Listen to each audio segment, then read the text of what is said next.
טוב, אז היי לכולן, ברוכות הבאות להרצאה באמת קצרה של ויסות רגשי בפעוטות וילדים צעירים. אנחנו נדבר על איך ילדים מבטאים תסכול, נבין איך זה מתבטא, ואיך כמובן אנחנו יכולות לעזור להם ולהיות שם בשבילם. אז קודם כל אני באמת אציג את עצמי למי שלא מכירה. אז אני אורטל חן, יש לי שני ילדים מתוקים, איילה ונריה.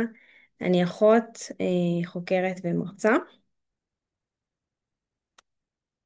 אז אנחנו נדבר למה זה קורה, איך אנחנו יכולות למנוע את זה, או לפחות להפחית את התדירות שהדברים האלה קורים, ואיך אנחנו צריכות להגיב.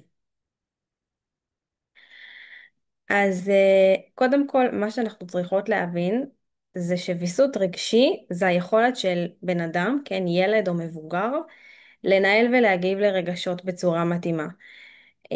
אצל ילדים זה עדיין בהתפתחות, כלומר הוויסות הרגשי הוא עדיין בחיתולים. נכון, המוח שלהם מתפתח בקצב מסחרר, אבל המערכות שאחראיות על שליטה עצמית ודחיית סיפוקים עדיין לא בשלות. זה ממש יותר דומיננטי אצלהם, זה חלק במוח שנקרא אמיגדלה, שהוא יותר אה, גורם להתנהגות אימפולסיבית ופחות להתנהגות תחת שליטה. זאת אומרת שפשוט אין להם את הכלים המילוליים והקוגניטיביים להתמודד עם רגשות בעוצמה גדולה. לדוגמה, אנחנו מכירות את זה מהיום יום שלנו, פעוט בן שנה וחצי או שנתיים, הוא רוצה צעצוע שחבר אחר משחק בו. אה, אז הוא מושיט יד, רוצה לקחת, החבר לא מוותר, אז הוא מוצא את עצמו בלי מילים, עם תסכול ענק. מה הפתרון המיידי שלו? לנשוך אותו. הפתרון המיידי שלו? להרביץ לו. התקפי זעם, בכי בלתי נשלט, נשיכות ומכות, זה לא התנהגות רעה, זה לא אומר שהילד הוא חלילה רע או מניפולטיבי, זה דרך התקשורת שלו כרגע, זה הביטוי שלו להגיד לנו, אני צריך עזרה, אני לא מצליח להתמודד עם הרגש הזה. ובאמת זאת נקודת המוצא שלנו, שאנחנו צריכות לחשוב באותו רגע, לא הילד שוב עושה דווקא ולמה הוא אלים ולמה הוא ילד רע, אלא לחשוב בראש שלנו, זה השינוי הראשון ברמה המחשבתית, הילד עושה את הכי טוב שלו במסגרת האפשרי שלו, זה השלב ההתפתחותי שלו כרגע, הוא לא יכול לעשות יותר מזה, זה מה שהוא יכול במסגרת הקיים. אז בואו נדבר קצת יותר, ניכנס לנשיכות ואלימות. אז בעצם נשיכות, דחיפות, מכות, זה ביטוי של חוסר אונים, של תסכול. לפעמים זה מתגבר במצבים של עייפות, רעב, קושי במעברים, כמו מעבר דירה, כמו זה שיש מעבר גן, או חזרה לשגרה אחרי תקופה של חופש, גמילה מטיטולים, אח חדש במשפחה, כל מיני סיטואציות שהן בעצם חדשות.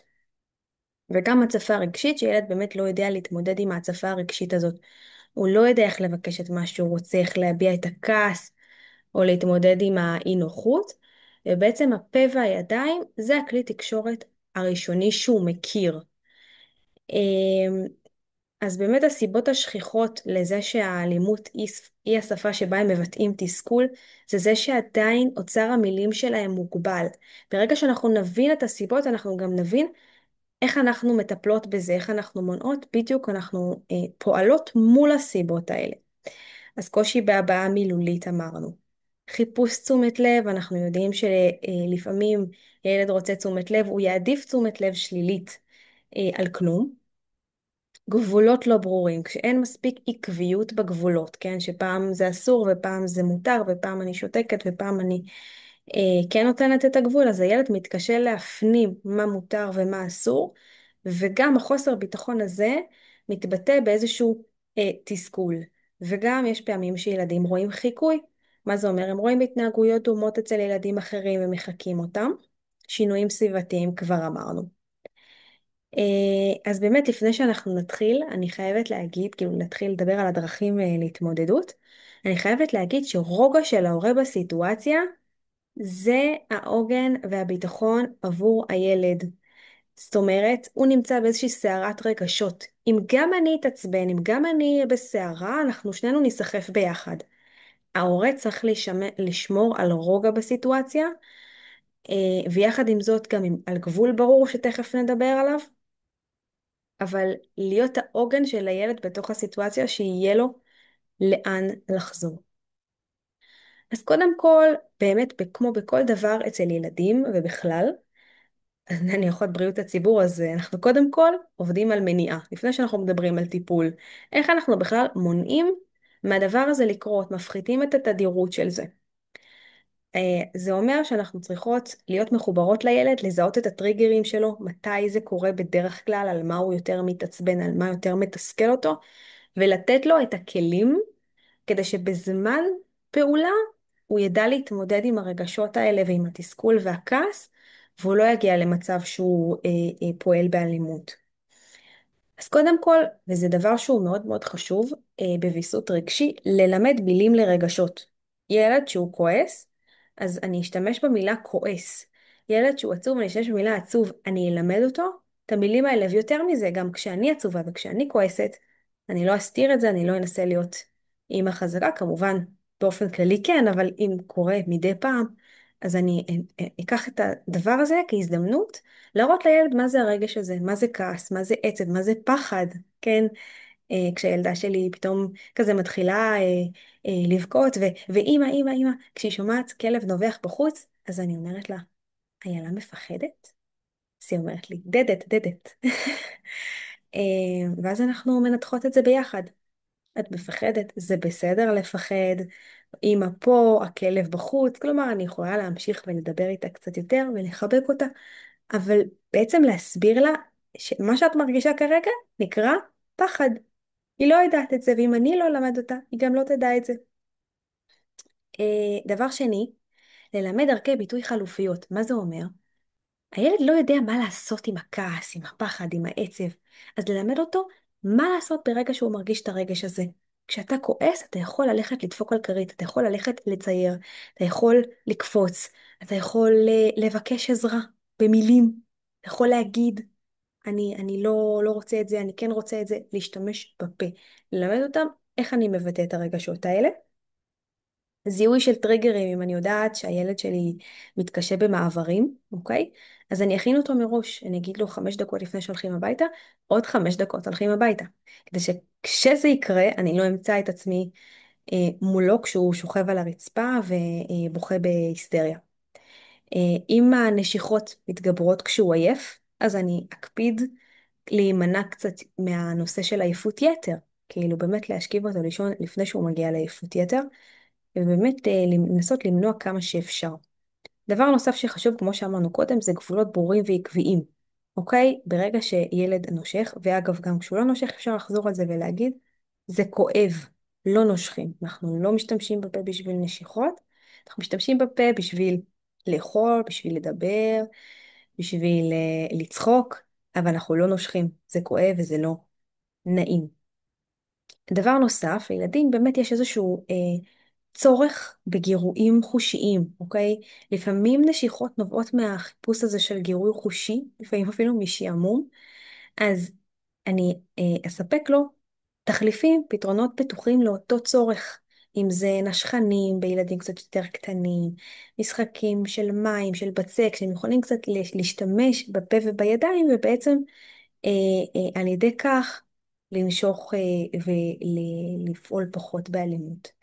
חיזוק חיובי דבר מאוד חשוב, אחרי שנתתי לו את הכלים למניעה, ואני לא נתתי פעם אחת, כן, זה עבודה וזה תהליך שכל הזמן מדברים על זה וכל הזמן חוזרים על זה, ויכול להיות שאני נותנת לו את הכלים האלה ופעם אחת הוא ישתמש בהם, אבל פעם אחרת עוד פעם מתפלק לו, וזה בסדר, זה תהליך, עד שהמוח מתפתח, לוקח כמה וכמה שנים טובות.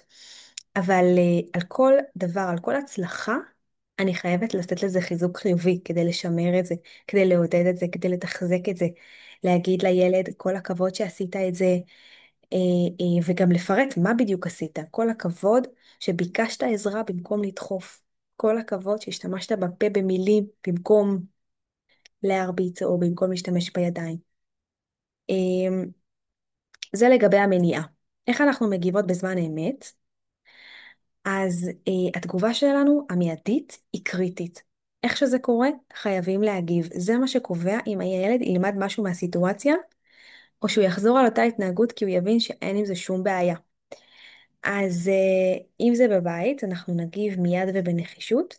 שימו לב, בלי כעס, אנחנו לא צועקות, לא יוצאות מגדרנו, כי שוב, אנחנו מכניסות לעצמנו לראש ואנחנו אומרות לעצמנו בראש, הילד לא עושה בכוונה, זה מה שהוא יכול כרגע לעשות. זאת אומרת, זה הכלים שהקדוש ברוך הוא נתן לו בשלב ההתפתחותי הזה כרגע, ולכן אין לי מה לכעוס עליו, אני דנה אותו לכף זכות, אבל עדיין אני מחויבת לעזור לו, ואני עוזרת לו על ידי הגבול. גבול קצר, ברור ורגוע. אז להגיד, לא נושכים, זה כואב לחבר, כמו שאמרתי ברוגע. דבר שני, להפריד את הילד הפוגע מהנפגע מיד. זאת אומרת, סיבה ותוצאה. פגעת בחבר, כואב לו, עכשיו אנחנו צריכים להרחיק אותך. לא כעונש, אלא כסיבה ותוצאה. אמ, כמובן התמקדות בקורבן לזמן קצר עם האח, אם הוא נשך את האח שלו לצורך העניין, אז אני לרגע אבדוק מה קורה עם האח, אם הוא בסדר, אם הוא בוכה, איפה בדיוק הוא נפגע ולהציע לו נחמה. מסר חינוכי קצר וברור, אוקיי? לא מרשים לנשוך, אם אתה כועס, בוא נדבר על זה, תשתמש בפה ותדבר. להציע אלטרנטיבה, כן? כשאתה כועס, אתה יכול לבקש עזרה, אתה יכול לבקש לשחק לפי תור, ואז המשחק כן יהיה שלך, ולא ישר לבוא ולחטוף ולנשוך ולהרביץ. וגם לא לגרור את הסיטואציה. מסר קצר וחזרה מהירה לשגרה, לא לעשות מזה יותר מדי סיפור. ברגע שאנחנו עושים, וזה טיפ באופן כללי, ברגע שאנחנו עושים ממשהו יותר מדי סיפור, הילד אומר, וואלה, זה מדליק את אמא שלי. יש לו איזה, הוא שם את זה באיזה משבצת בראש, ואז מבחינתו, כשהוא ירצה להדליק אותך, כי הוא ירצה ממך יחס, אז הוא יזכור את הדבר הזה, והוא יעשה את זה כדי לעורר יחס. אז באמת, לא לגרור את זה יותר מדי, גבול קצר וברור, חזרה מהירה לשגרה. כשמדובר בגן, אז חשוב לעשות את כל הדברים שרשמתי, גם כשזה גננת ולא הורה. יש גם חשיבות שהצוות יתעד את האירועים וידאג לתקשר עם ההורים, גם של הילד הנושך וגם של הילד הננשך. לא מתוך אשמה, כן, הילד הנושך לא אשם, ההורים שלו לא אשמים. כמו שאמרנו, בסוף זאת דרך התקשורת שלהם, אבל צריך ליצור איזושהי קביעות בבית ובגן כדי באמת ליישר את הקווים בהקשר של הגבולות. אוקיי.